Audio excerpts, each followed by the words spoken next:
আসসালামু আলাইকুম সবাইকে। তো আজকে একটি নতুন রেসিপি করতে যাচ্ছি, তো আমার সাথে থাকুন। তো চলুন, দেখছি আম্মু কই মাছের তরকারি রান্না করেছে। এই পাশে আমি আমার মেনুটা করব। তো বড়া ভাজা শুরু করেছি, এটাই আমার রেসিপি।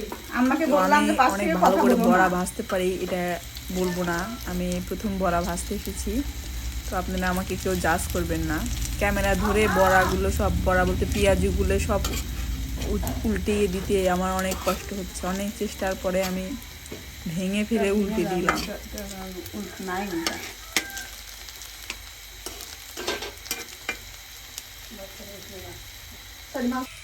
হাই, বড়ার সাথে একটা চমৎকার সেলফি নিয়ে নিলাম। তো তৈরি হয়ে গেছে আমার সেই পেঁয়াজু ভাজি বা বড়া ভাজি। এটাকে এখন রিভিউ করে দেখব। তো চলুন,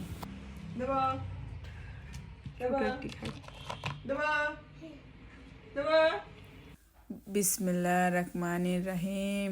কত সুন্দর সফট অ্যান্ড ক্রিস্পি। 100তে 100।